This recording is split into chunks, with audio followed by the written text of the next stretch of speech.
Hey everyone, this is Dave again with wetflyswing.com, and today I'm going to show you how to tie a Zug Bug. We are going to be using a size 12 3906B.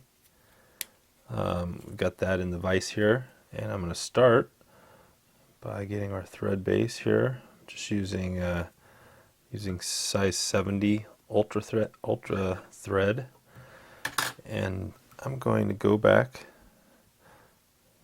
towards the bend. I'm going to start off with the tail. Take a couple of these peacock swords. Just take 4 or 5 of them up more towards the top, because we're tying on a size 12. We will want to have the ones that aren't quite as big. Just kind of grab 4 or 5 of these guys here. Snip these off here. And then we'll put that in, and we'll want to, the tail doesn't have to be super long, maybe about, not as long as the hook shank, maybe even down to half the hook shank length, give or take. We'll get that tied on. We'll cut off the excess and then just wrap this up.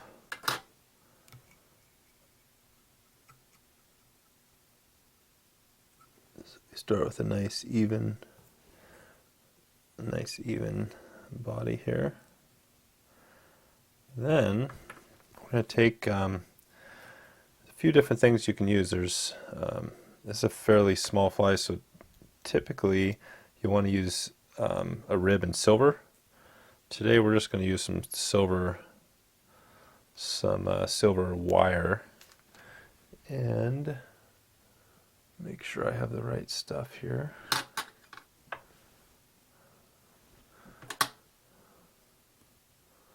So we'll put that on. And this will actually add a little weight to the fly as well. Put that on, we'll get this all covered up.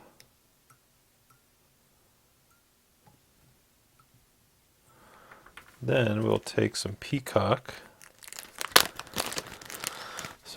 curl, and we'll just get a few of these little guys. Probably grab 3 of them, pull those out, and I guess I grabbed a few more. That's okay though.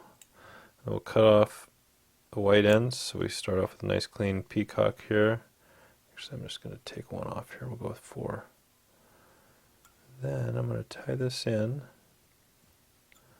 right here. Then we'll just wrap up, grab all the peacock, wrap up, like a nice juicy body.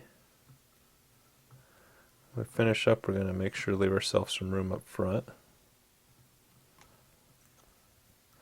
And this pattern is, it's like a lot of these peacock patterns and some of these nymphs. It can suggest a lot of different things.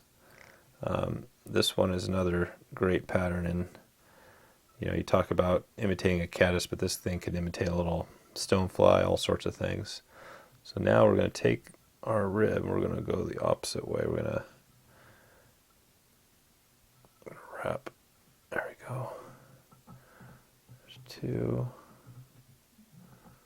There's 3. 4, just about 5. Get it right in there. Then we'll tie that off there.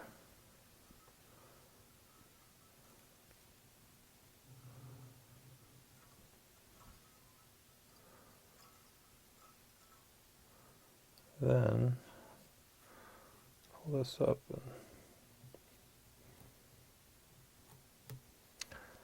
spin that around so it breaks off clean. That way you don't have to dull your scissors, and you get a clean break. Make sure we have plenty of room here. So you can see now we got a nice peacock looking body with the rib. Everything's looking good. Now there's a lot of different hackles you can use, but what we're going to use is a little soft hackle. You could use grouse. even just a brown hackle, but I like these hackles are pretty sweet. And what we're going to do is just pull off the ends that we're not going to use. So this stuff down here, this webby stuff down here, not going to use. We'll pull that off.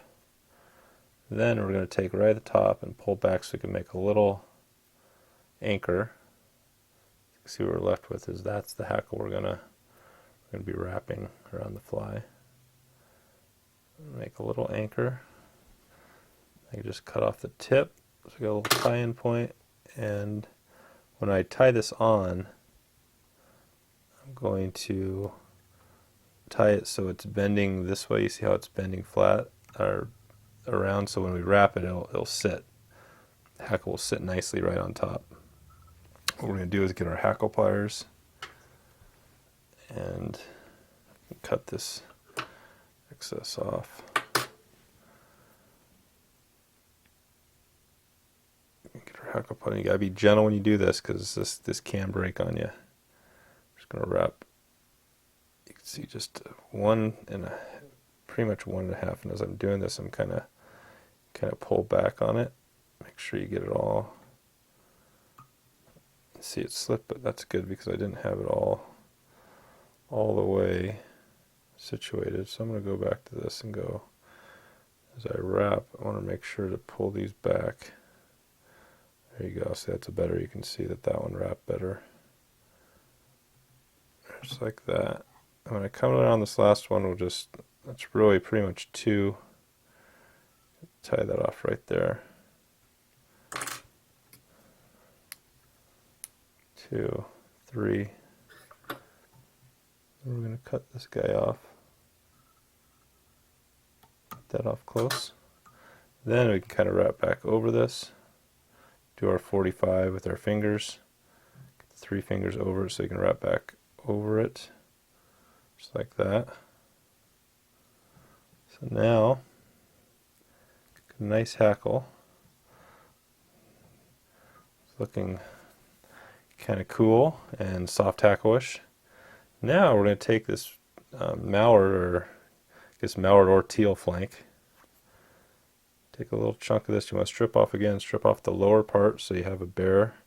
So we're going to tie that in. You want to strip off the stuff that's kind of soft. So we're going to tie it in right on top of there. So I'm just going to get a little more. And what we're going to do is tie it in. See how that's bending? You want to wrap it just right on top of the hook like that.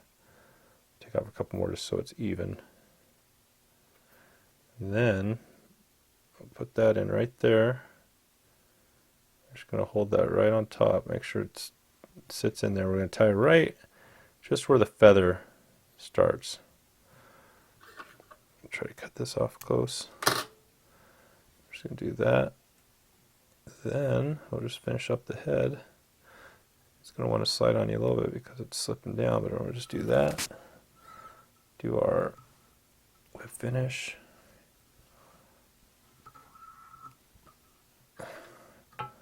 Then to finish this up, all you do is grab this clump, and you want to cut it off just so we'll make the wing case. Try to get some of the other feathers out there, and you're just going to make it about like that. It's probably not quite half the length of the body, just kind of a front little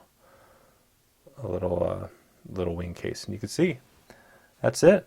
That is the Zug Bug. This is, as you can see, the coloration's always with peacock. You get this awesome coloration.